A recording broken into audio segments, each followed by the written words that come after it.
I believe the law is a noble career, despite what people say. And I get great satisfaction in helping people. I get great satisfaction in seeing my clients succeed, whether that be, get out of trouble or, enter into some kind of transaction that's fruitful for them. But above it all, I think you were identifying this in me, and thank you for identifying this in me and pointing it out, is a real love for the subject matter. I just think it's fascinating how law affects culture and vice versa. There's a continual interaction between what we can do with technology and how we respond to it, and then the norms that form around that, and then at a deeper layer or a more abstract layer, or maybe it's a more practical layer. I'm not quite sure. I have to think this through. The laws come in to regulate it.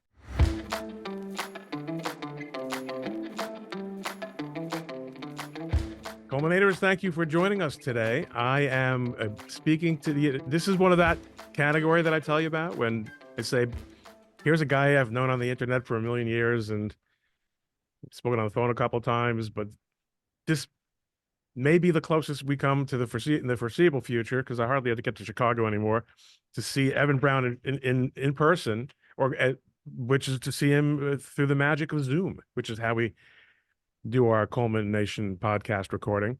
Evan Brown and I have been intertwined through the magic of the internet for many years now. He was, and I believe still is, the blogger at Internet Cases, which was a gigantic thing for me, and I'll explain in a minute. I think my introductions are getting too long. Look, Evan's a lawyer in Chicago, where I went to law school, but we didn't hang out in those days. It was the internet that brought us together. And in particular, I finally found a reason to get him on the show, although I didn't really need one. Well, why not? Because it's my show. That's why. But he yesterday, which was on March 7th, he said yesterday, he spoke on a panel at a legal ethics conference. And I'm glad, by the way, that Evan stopped going to those illegal ethics conferences. It was something that I did have a lot of concern about, but about generative AI and how lawyers can and should use it. And then he talked about his key takeaways from the experience. And there we are at evan.law, which is, I guess, where the blog lives now. But rather than just read this, I'm going to make Evan say it out loud, and we'll talk about it and talk about other stuff as well. Evan, how you doing? Thanks for coming. Ron, it's great to be hanging out with you. You and I have known each other almost 20 years. I started that blog. Yes, it's now at evan.law in 2005. I remember it's the year my first son was born. So I'm sure. What did you say, 2005? Yes. Can you believe it? That was the year Likelihood of Confusion started also. That's amazing. That's But amazing. the difference is that you're still blogging, and I gave up on it. Well, people care about you. That's the thing. That's the real difference. Do you people? I don't know how many culminators know that this is where it all started. Like, it didn't look like this back in Evans back in 2005, but this is the blog. It really is kind of sleepy, and I explain here why I don't blog anymore, because basically, I'm too lazy. Okay. So anyway, one of the things that I loved about Evan's blog was that you have to understand something. Evan, you'll appreciate this. I remember I really, really liked trademark law. And I remember thinking, maybe I should do a blog on trademark law. And then I saw that Marty Schwimmer had a blog. Yep. And, well, that's it. Someone already has a blog on trademark law. Can you imagine the mentality? Someone already has a blog on this area of law that involves thousands of cases and billions of dollars worth of commerce. So, but then I said, no, maybe I've got a little, here's one of the great all-time quotes. Maybe I've got a different take from that of Marty Schwimmer on something. Now, that might be an understatement. Maybe. The guy won't even walk into a room where I might have been in the previous 2 hours at this point. But what I found was that there was in fact so much elbow room in those blogging days that I was covering a lot of internet law developments. And then when I saw that you had this, well, first I would rip off stories from you, always crediting, always crediting. But you were one of the guys where I said, "Oh, this is the one of the things Evan's covering, and I don't have to like as if there were millions of people depending on me. I don't have to cover internet law cases like this, but you've got to be one of the people up there with John Welch that I linked to the most. But we never got to work together. Came this close once, but I didn't get the Chicago case, so I didn't get to I think I work was with you. local counsel for you, like my Oh, you local were counsel in maybe. quotes, like for a subpoena Oh enforcement or yeah, something. Nothing, hardly nothing major. nothing that We anyone's lifestyle was going to be missed affected by. out on the good ones. So before we get to generative AI, which is like, if you told me in 2005 that that's what we would be discussing, I might not be surprised at all, because I mean it's almost the where you end up going with with all this. I mean, blogging in and of itself seemed so revolutionary at the time. Tell us about your practice and how you got into, because people our age, you're a little bit younger than I am, I think, but not a I whole lot. turned 50 this year. That's more than a little bit. I have a keener sense of my mortality with each passing day. People over 50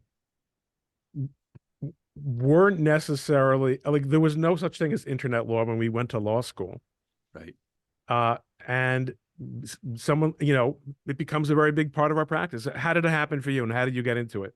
I think I might have sort of been on the cusp of that. I started law school in 1997. Oh, that And it, really is the cusp. Yeah. right, right. I mean, well before the bubble burst. And it was about the time that, people's grandmas started learning about what the internet is, and the big players were still AOL, CompuServe, and I went to law school at the University of Denver.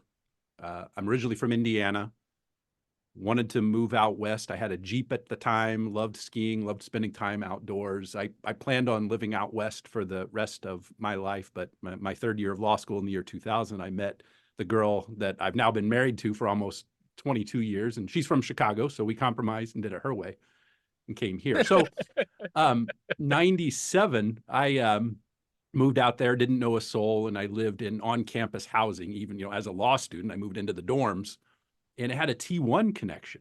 So, wow, this Whoa. is lightning Okay. No, fast, so right?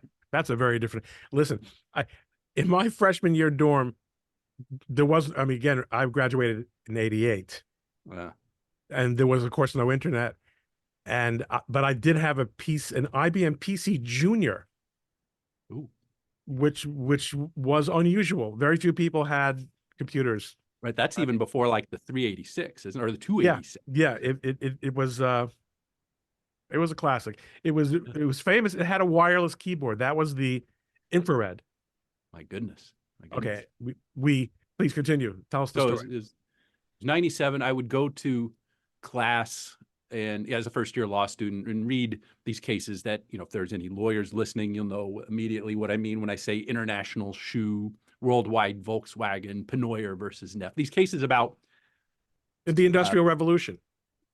yes, precipitated by that, very much so concerned about how do you do business across state line? How do you enforce laws? Is the questions about personal jurisdiction. When can you be hailed into a court far away? So there I was going to class in the daytime, then coming back to my dorm room, this T1 connection, ordered a pair of boots from LL Bean's website, an early e-commerce transaction. I was thinking, now if there's a dispute over this, what happens? Can I sue them here in small claims court in Denver? Probably not, maybe not, who knows? And so to accelerate this point a little bit, I knew early on that I wanted to do internet law. I don't know if I in my mind I formed consciously formed the concept of internet law, but I knew right away that was going to be something cool and Was something I your wanted to do. what was your undergraduate? Philosophy. So you did think big, though. Well, my dad and I would talk when I was an undergrad, and I'd say, Dad, I want to study philosophy, and he'd say, well, Evan, when you get out, what are you going to do? And I'd say, Dad, I won't have a job, but at least I'll understand why not. Well, and listen, I studied economics and I don't have any money, but I certainly understand why not. Uh, But the fact is, there's a lot to be said for liberal arts, Oh, and especially if you're going to go to law school. yes. Um, I don't know if it's how much longer it's going to be the case that dialectic thinking, where you actually try to understand your adversary's arguments, is going to matter. Oh, But goodness. if That cannot go away, Well, can it? that's I what mean, David Latz said when I had him on. But well, I mean, philosophy was a did you listen to wonderful, the Supreme Court on Monday? yes, I'm not so yes. sure why that was such a Socratic exercise all around there. Well, philosophy was great because and I would encourage anyone who's thinking about what to study in college to consider philosophy, because I can't think of an area of study more where your task is to read and understand and analyze difficult texts and then apply it into a new context. Precisely what good lawyers do: take the facts of a situation, run it through the filter of what jurisprudence would tell us might be a guided outcome here, and then do that. A lot of people are under the misapprehension that college is supposed to be a training school. Mm. And it might be like there are a lot. Listen, if you're going to get an accounting degree and be an accountant, that's fine. But if you're going to be a blogger like us, you need the liberal arts background. All right, so you just knew you were taking that stuff from class and saying everything we're talking about seems to go, I don't know, out the window, but a whole bunch of new questions are going to be asked. Technology was going to put pressure on it. And that's a theme that persists.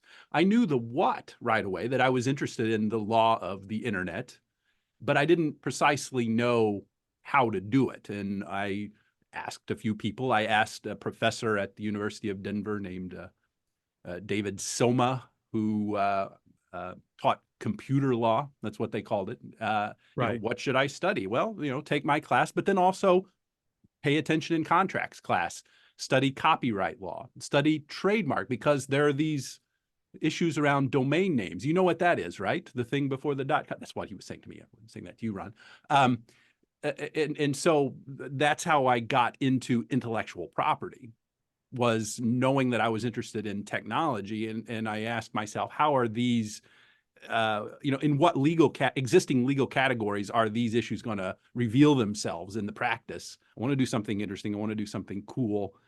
It's interesting. Writing wills might be fun, but this is something much more provocative. I also knew fairly early on that I wanted to do intellectual property, but just the generational cusp that you referred to is really critical here, because Yes. when I started out in New York, I went to what had been a big antitrust litigation firm whose main client, his biggest client, was Texaco. Yeah. And we did a lot of trademark related work for Texaco. And that's like the epitome of the industrial revolution Yes. stuff. And you picked it up and took it into the next century. But we ended up finding each other when, my practice got, what I found in my experience was that trademarks were increasingly being used as proxies, trademarks and copyrights, and to some extent, trade secrets, were being used as proxies for competition, for ways to prevent people from expressing themselves. Well, let me take a step back from competing, or competing in the arena of ideas. Yes. And eventually, I got more and more into First Amendment stuff and ruined my life. Did you take that trademark career anywhere? I don't know. Did you achieve any milestones? I had a lot of fun with it, and I did, of course, get to do that. But and I just and then and look, I have a bunch of glass things That proves it. that proves it. Okay, either that or I do a lot of packing lunches for old people and stuff like that. You really can't tell anything about. I hope But you do that too. it makes a very good background for a podcast, though. You don't, Yeah. something. I can use some tips. You can see. Your background distinctively lacks visual interest, but then again, you're from the Midwest. Right.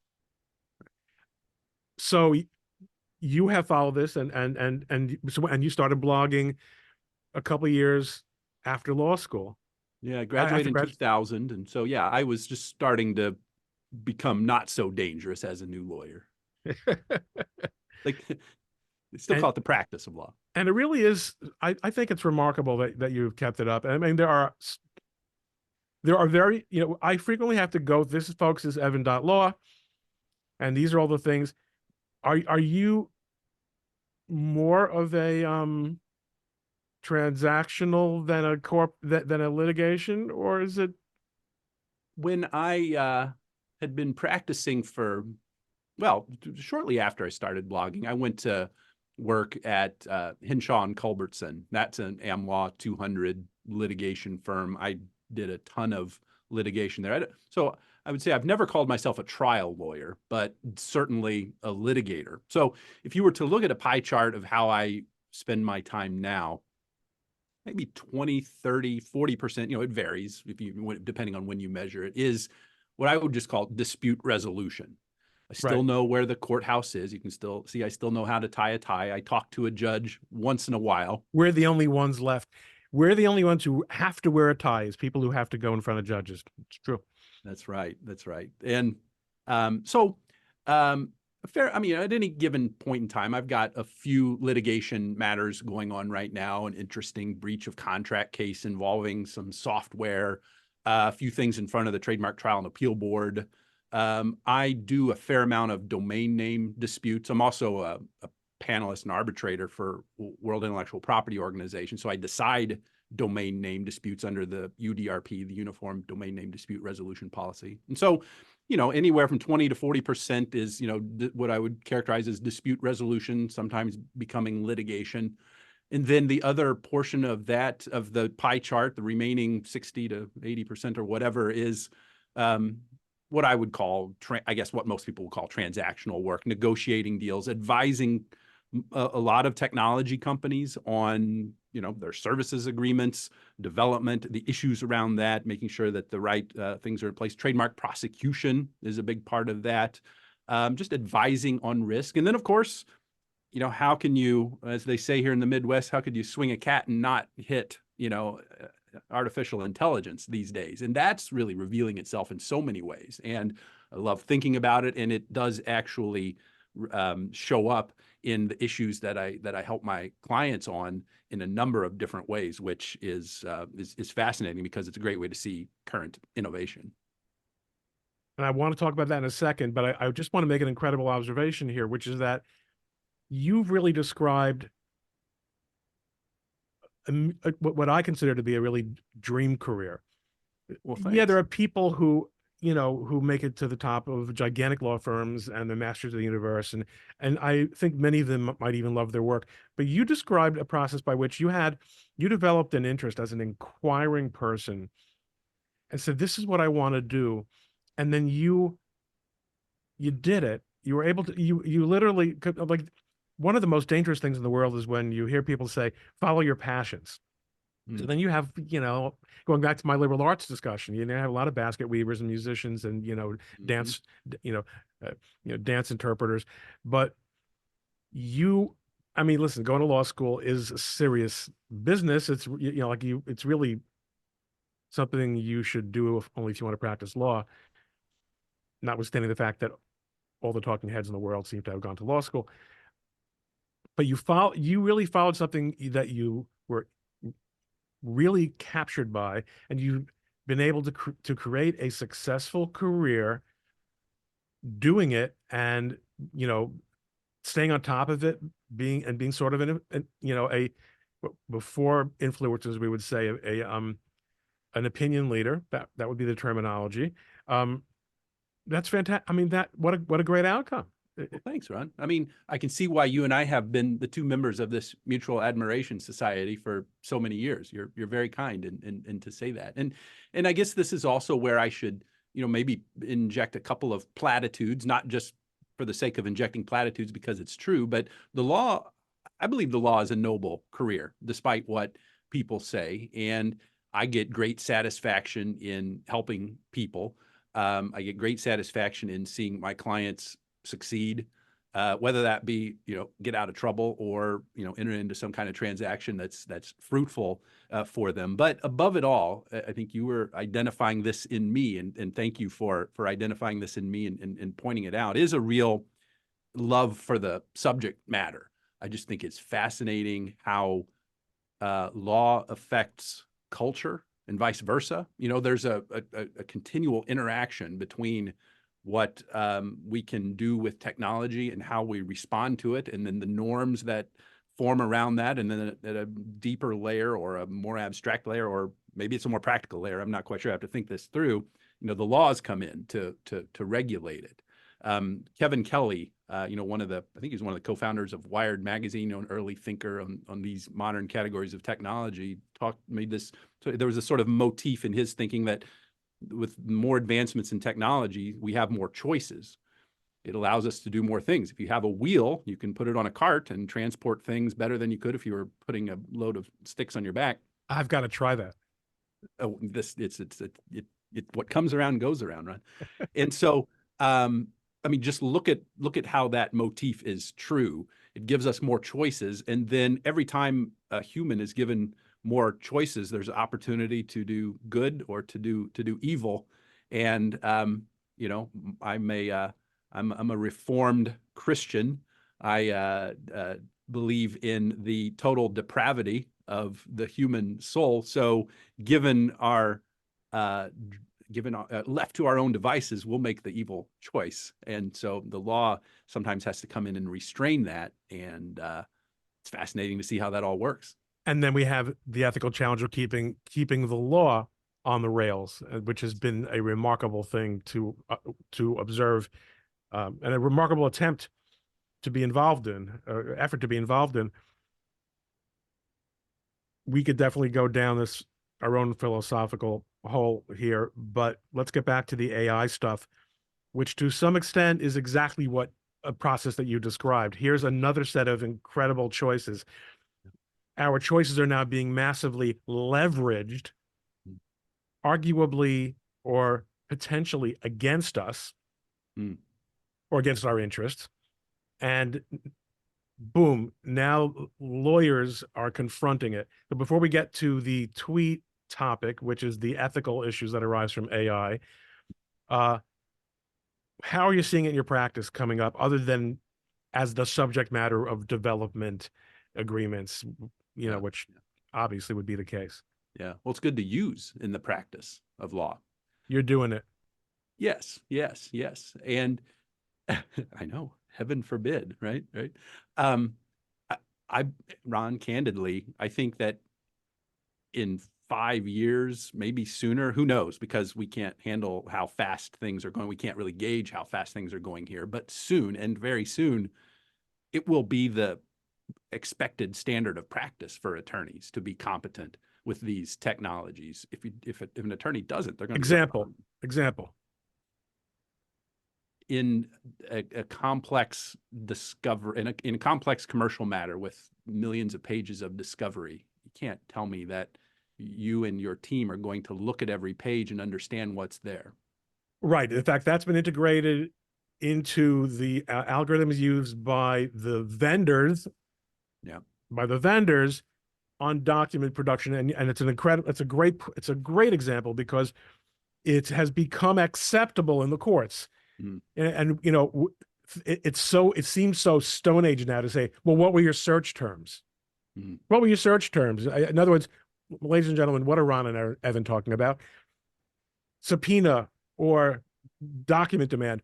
All documents referring to the fist fight between Evan Brown and Ron Coleman, on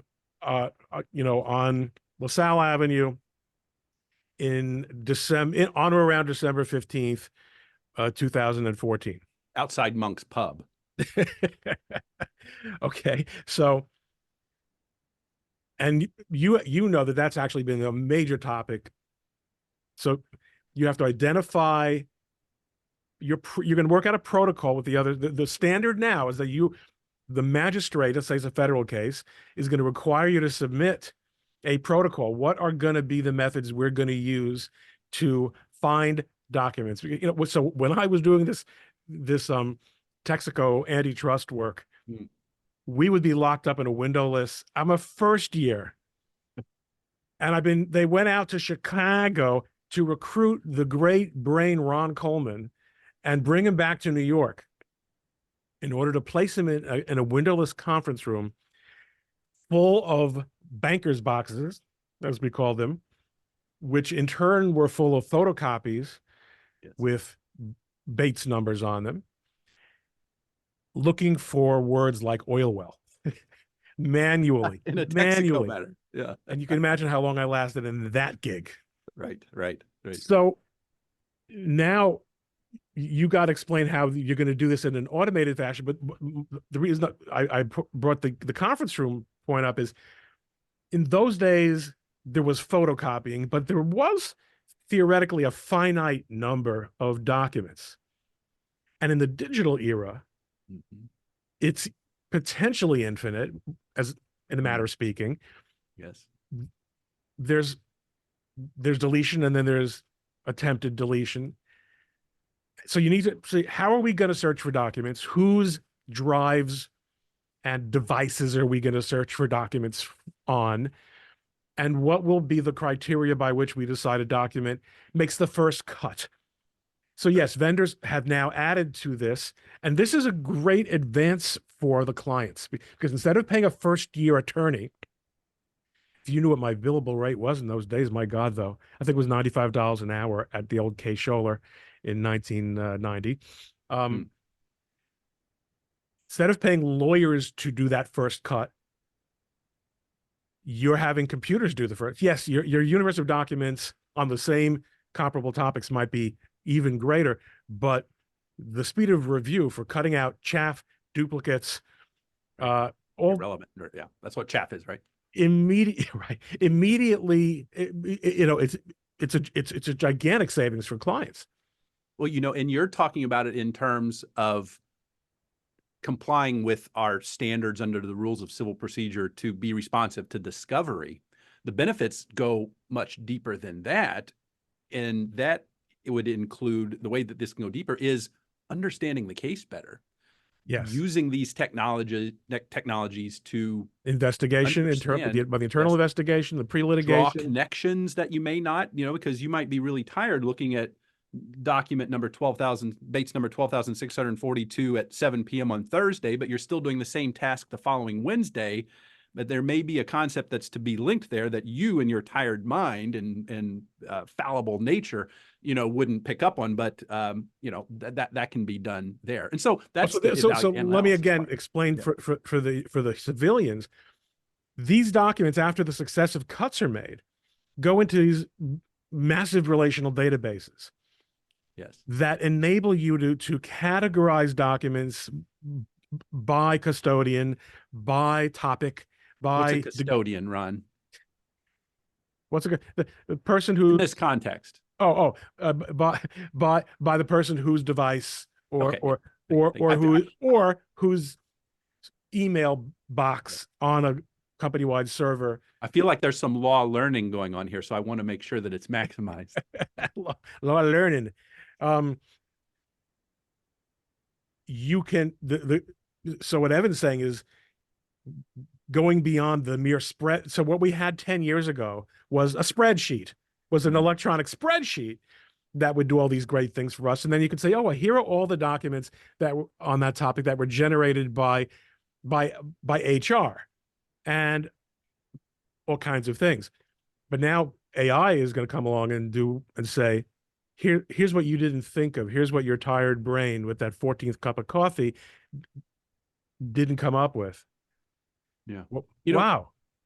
And I made a bold claim a few moments ago saying that it'll be the standard of care. And really what you and I have been talking about since then is really the use of technologies that have been around a while. These yes. types of, and I think to a large extent, these vendors who do a lot of this work, and some of the big firms have this in-house, but the people who do this discovery analysis have probably been among the pioneers. Yes. Yeah. Yeah. And so let me give even maybe a better example of that might hit home to clients a little bit more about how this ought to become the standard of the expected standard of practice. And that is, let's say you're writing a brief.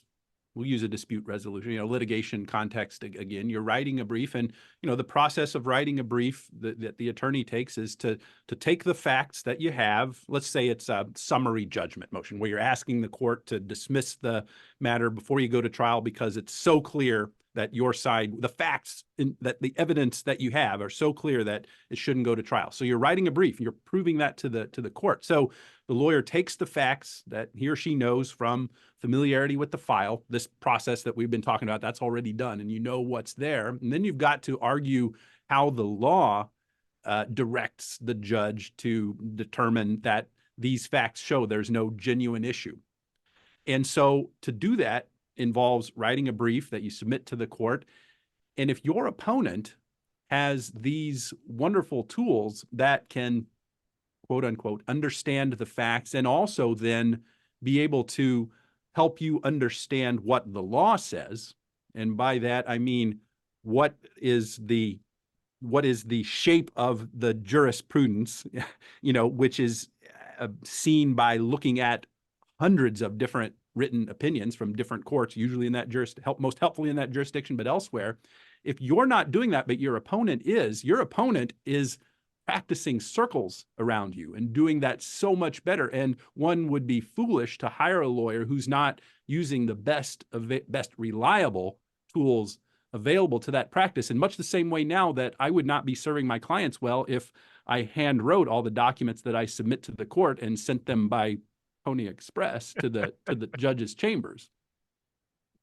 Now, to some extent, what you've described is built into the legal research systems that we use. But you're talking about tools, and you folks can hear Coleman's not using this stuff, tools that will analyze an opponent's brief and tell you why, sell me on this product, because again, having a brain like a computer does make it a little bit harder for me to understand right. the benefit. But seriously, because I'm afraid. Yes, the old man is genuinely intimidated by this, and I'm not quite ready to retire, so I better find out what Evan's talking about. Tell me how it works. Well, the law is extremely complex, and any particular issue is going to have so much nuance factually. And what we do, another way of describing what lawyers do is draw analogies. We take our set of facts, that we have in this case that our client has told us and we've learned from looking at all these documents. And then we look for situations in other cases where, and this is if you want to win the motion, where let's say you find a case where the other side asked the judge to do what the other side is asking the judge to do in this situation. The judge said no. And, if it's an appellate court, reversed it, and the other side was really embarrassed for having made that position. You want to find that. And there's no, lawyers say, is the case on all fours with this one? And and by that, I mean, perfect isometric factual correspondence between your situation and the situation that was there. Like, case can be very similar, but there's always going to be some little factual, little difference. And so these tools can help evaluate those things and not only, draw these connections that we may not be able to in our mind, but also generate the words that one is used in advocacy in ways that are more effective, certainly quicker and more effective, and probably less prone to error once these models are made better. We're not there to rely only on those. And we can talk about, Mata and some of those other, these interesting cases where lawyers have fallen flat on their faces, but we're setting those issues aside. Done well with properly developed tools, it sort of expressed the same concept again, just in the same way that I wouldn't be practicing at the expected standard of care if I didn't use email. A lawyer who's it's amazing how long it took before courts required lawyers to have email, isn't it? I mean, Yes. Yes. and I can't. I was so happy. I still. Do you still put your fax number on your papers? I will not put my fax number. I don't want you I don't even know if faxing I me have a fax number. any. I don't want. And I remember during the fax days, my general rule was nothing that came by fax was good for me. Yeah. Right. Right. Right. No, Okay. good. One thing my fondest memories of fax machines is, like a watched pot never boils, a watched facsimile never transmits. Do you remember that? You would sit it there and then it would. Well, but that was one of those big firm billing categories, fax Yeah. tending. Yes. Oh, yes. Okay. So believe it or not, we are. So let's get into now. Yeah. Your point is this is how you can see it working, and there are tools that are beginning to move things in that direction. I mean, the job of the lawyer, or perhaps the paralegal, or the junior person working, whatever the case may be, hierarchically, is to it's still a garbage in, garbage out process. Oh, yes. You need to really find a way to identify, organize, tag, Yep. input your facts. But the AI, I suppose, under what you're explaining to me, will do that for the cases that are already in the record because judges write so clearly. Yep. We could go on this tangent forever because I don't buy it. But some lawyers have tried to get ahead of things and figured this is great. Why don't I just have AI write my entire brief? Yeah. Yeah. What Yeah. could go wrong? Well, a few things, and you don't even have to be a lawyer for things to go wrong on this. True. So, But when they go, the difference between us and then for all the, you talk about the nobility of the profession. And by the way, one thing that litigators get to do that non-litigators never get to do is hang out in a courtroom with a bunch of other lawyers. Calendar calls are becoming also kind of a thing of the past because of electronics, right. But exchanging war stories and listening to how men and women who really want to do the best for their clients and really love what they do, Yes. compare their experiences, and all with this overarching sense that we ought to be doing the right thing. People don't really appreciate that. But the difference when you are a lawyer is that you can lose your ability to make a living. Yeah. Yes, anyone can get fired from any job, but you can lose your license if you do some of the kinds of stuff that it turns out that people have been. I'm astonished that people haven't because it's so out. So let's hear some of the stories, and then we'll talk a little bit about your presentation at that, Sure. And what you learned at that IE conference. Sure. IE, AI, EIO. I'd say the leading case on this, the one that all the lawyers talk about how you can mess up, is called Mata, not to be confused with Matal, but Mata. And this was in your neck of the woods. It was, starts off humbly enough. It was a personal injury case and started off in state court, and then it's removed to federal court. And for as you said, Ron, the civilians, there are certain circumstances where parties may want a court to go, or, the matter to be heard in federal court if they're in different jurisdictions, that the parties are in different jurisdictions. So long story short on this, because the court, the judge, Judge Castle there in New York, Southern District of New York, was exhaustive in the narrative of what these guys did. I won't mention their names. I've got a case in front of Judge Castle myself. He is not not that I can think of so many Southern District judges who you would want to tick off, but he's not one of them, that's for sure. Yeah, you can tell by the way he writes. I've never appeared in front of him, that don't know much about him other than what I've read, in his bio, but you can tell by the way he writes that he was pretty upset by this. And so he's pretty exhaustive in his excoriation of these two lawyers. The long story short is there was a state court practitioner who really shouldn't have been practicing in federal court, and he was ghost writing briefs and things for his law partner who'd actually entered the appearance. And it had to do with the statute of limitations under the what was it called, the the Convention for the Unification of Certain Rules Relating to International Carriage by Air. You have that memorized, don't you? I think that's what you. That's a rather obscure area of law, which was Yeah. probably part of the problem here. Right. So, oh yeah, and so I mean that's the it's important to, I think, sometimes the obvious things go unsaid, but they ought to be said. This case ultimately is not about technology. This case is ultimately about lawyering, bad lawyering and sloppy Right. lawyering. And so it was an irresponsible use of this technology, but that was not the technology's fault. It was the lawyer's fault. And so, I got to take the opportunity. I'm going to read the first paragraph. In researching and drafting court submissions, good lawyers appropriately, as Ivan says, it may very well be the standard of practice. Obtain assistance from junior lawyers, law students. Oh, this is contract lawyers, legal encyclopedias, databases such as Westlaw and well, Lesson. the second sentence says where you're going, I think. Technological advances are commonplace, and there's nothing inherently improper about using a reliable artificial intelligence tool for assistance. But existing rules impose a gatekeeping role on attorneys to ensure the accuracy of their findings. So a quick stop here. I guess the crux of the matter at this stage for the lawyers about to be sanctioned was, I just hired this guy to write a brief for me. How the heck did I know that he's going to, well, he's going to what? You're not going to, it's just unbelievable. So I don't want to name the lawyers as such. I think they feel bad enough.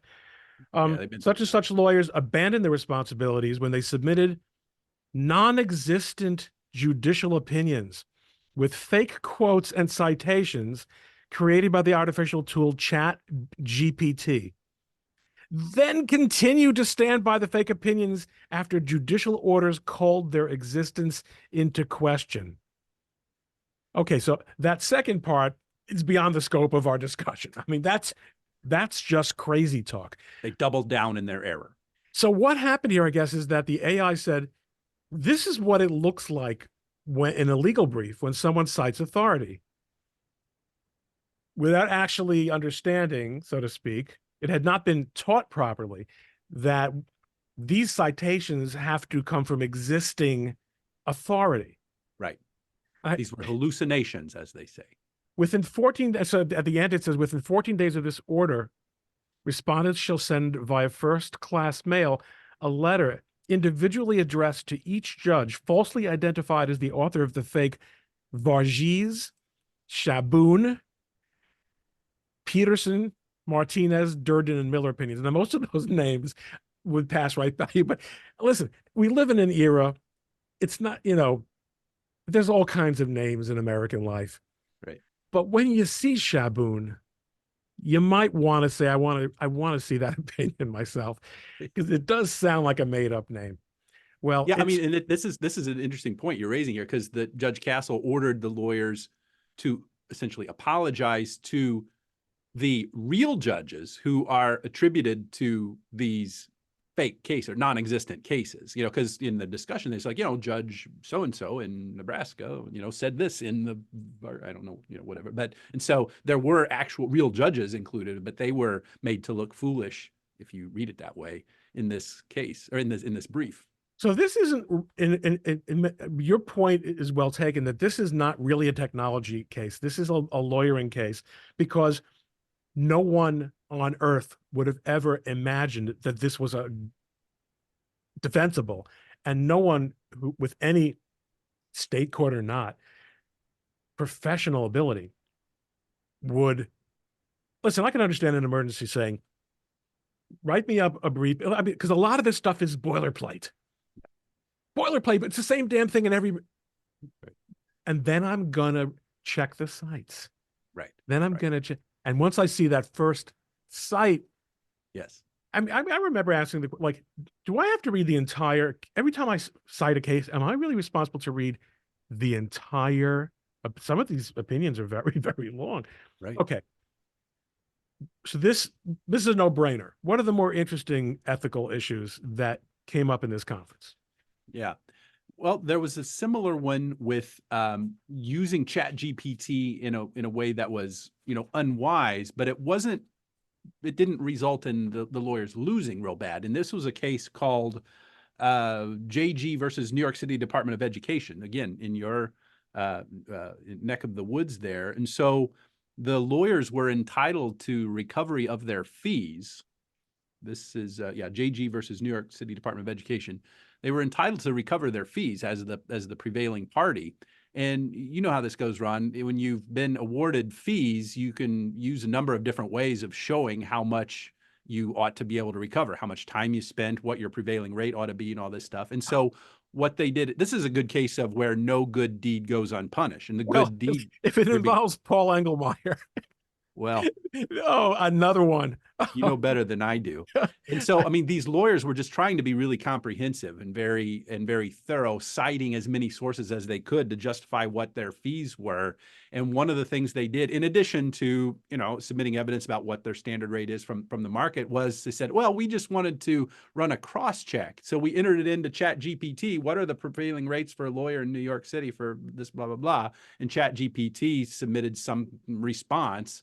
They were essentially consulting ChatGPT as if it were some oracle to have this information. But as we know, all it is just populated by the data that has trained the large language model.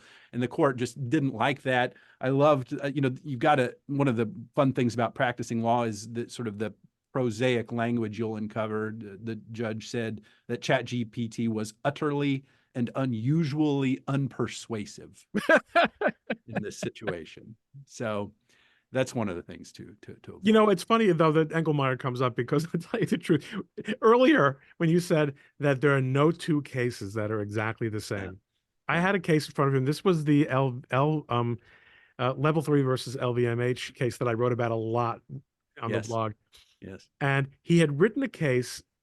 This was a trade dress case, folks, where a young entrepreneur claimed that a much larger company had stolen his design and made a lot of money with it. Yeah. So in an earlier case with a very, very similar fact pattern, he said, the question was, can you establish secondary meaning? In other words, will the consumer recognize, for purposes of establishing the existence of a trademark?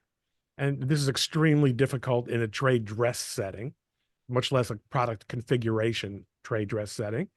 Still got it. Yeah, we're getting way nerdy here. Yeah.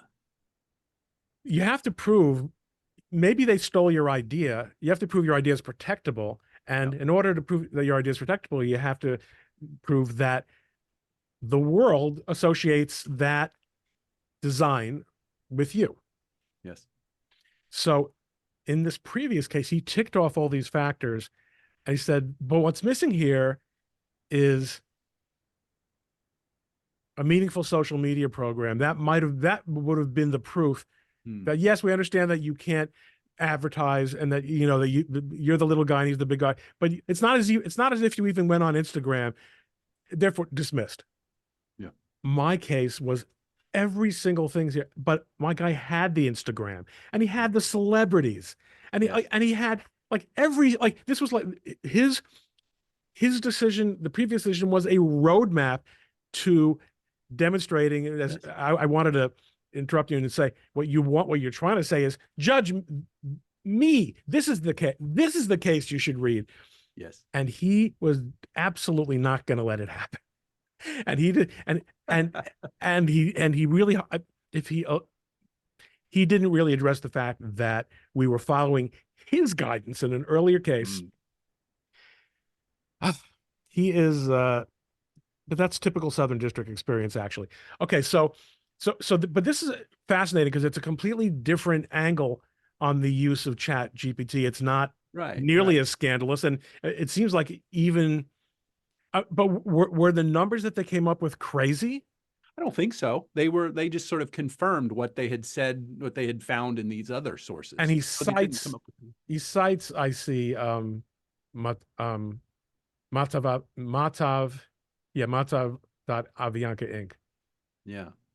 So, it's it's Matav, the machine language that the scanner wrote Matav.Avianca, Mata the Avianca. And you told me Mata, what, 2 minutes ago? Okay, I'm sorry. I know that it can be confusing. See, we need help. We need the machines to help us, but they need to be accurate first. So, but so yeah, I mean, this is just one where no good deed goes unpunished, and it's again a lawyer thing. Here's what I want to say: the best analogy that I can come up with to help us understand this a little bit. It's probably the same sort of skepticism that we used to have more of toward Wikipedia. I mean, you wouldn't cite, I don't think you would cite Wikipedia as authoritative and trying to argue facts in front of a judge now. But we all know, because we all know the weaknesses of Wikipedia being open for anybody to edit, there's that same inherent unreliability for this. So that there's that same kind of problem. And unlike when you and I started off in this area of law, the judges understand this now. Yes. Because they really didn't back in the day. You don't need to drop a footnote anymore saying what Wikipedia is. And most judges now, because of situations like this, are familiar with generative AI and know that, oh, well, this is something I need to be concerned about. But this probably is language that will live on into other contexts. In claiming here that ChatGPT supports the fee award, it urges the Cuddy law firm does not identify the inputs on which it relied, whether they were imaginary, okay. Similarly, imaginary in the sense of like the cases that were made up in Mata, whether it considered very real and relevant data points, uniform, blah, blah, blah, blah.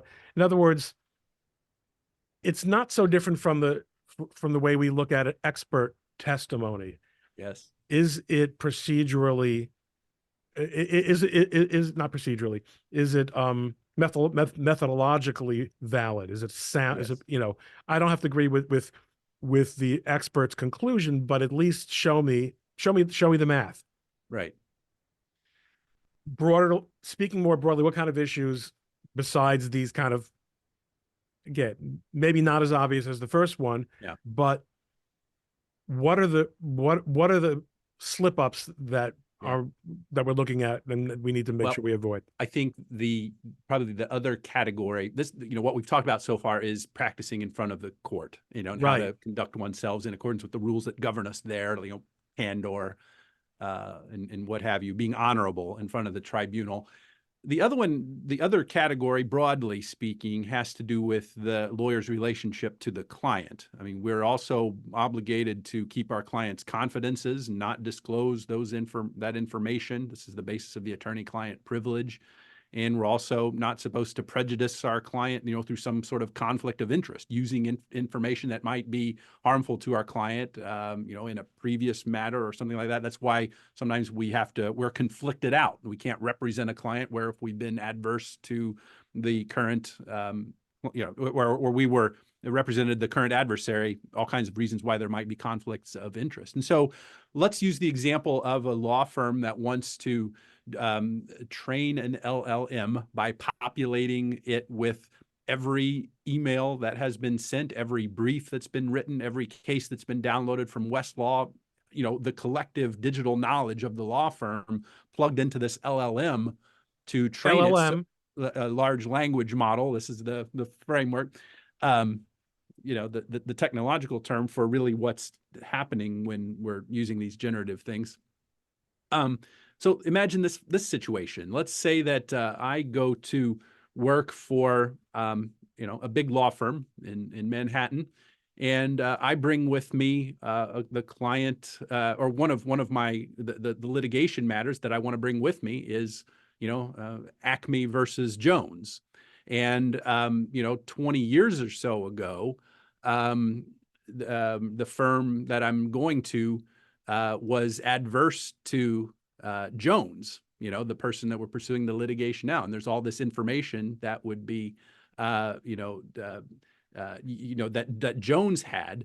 And so if you're going to train this model and using that information that was in a matter that's adverse to your current client, there's really no meaningful way to separate out that information from being used in whatever outputs you're going to be generating in the current situation. And so you run the risk of inadvertently. In other words, the data set that you fed your LLM to make it as comprehensive as you could possibly imagine it, includes forbidden fruit, stuff that it should not be.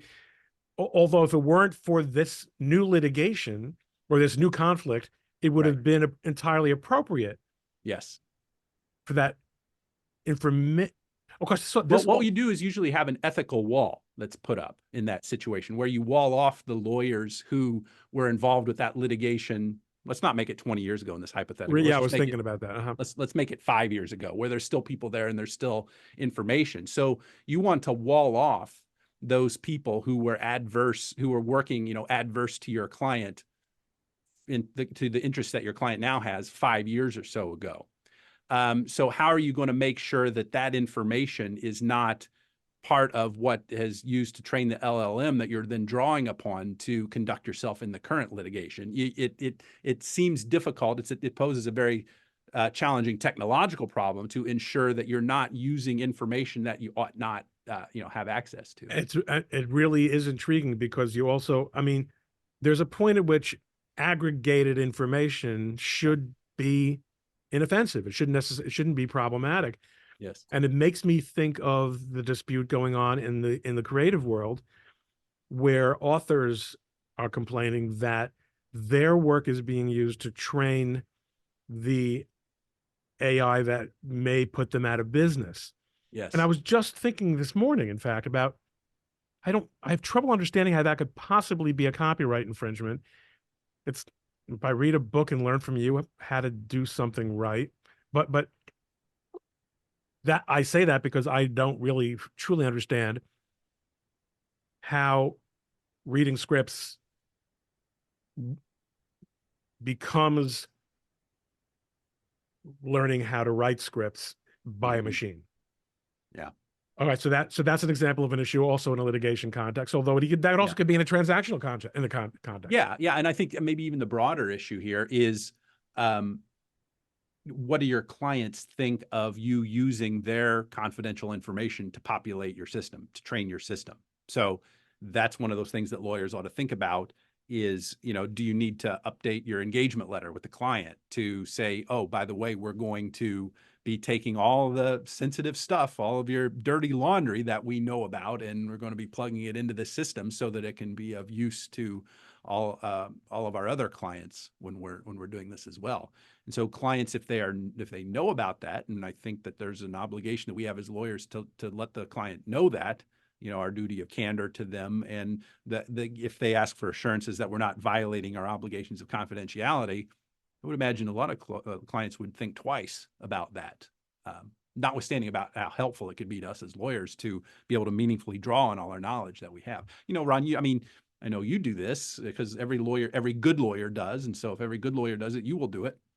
You rely on forms that you've used. If you've written a cease and desist letter in the past for this, you'll pull it up as well. You're probably not telling your former client that you're using that, and I don't think we feel like we need to, but this seems a little bit different because it's made available in a way that seems to lack that discretion at the moment it's deciding to being used because it's just put into the system. Now, this is assuming that the LLM that we're training is all within the four walls of the law firm. Entirely different set of issues if you're using a third party, that those issues are akin to the questions we were thinking about 10, 15 years ago. Is it safe for lawyers to use the cloud? The very same kind of analysis needs to go through that. How much are we letting the third-party purveyor of these technologies know about what our clients' confidential information is? So you can see how this gets really complicated. You can, and these issues are going to end up coming in front of courts, in front of ethics boards, in malpractice cases. Although it also seems as if many of them are so undetectable Yes. that unless and until someone gets an advisory opinion, and unlike the federal courts and most state courts, ethics authorities in the various states do issue advisory opinions. Yes. Thank God. Yes. So that you at least have a starting point, and that and that they provided a great deal of guidance in this area. Believe it or not, we've been talking for an hour. Huh. We should. I mean, this has Have we been started great. talking about the issues yet?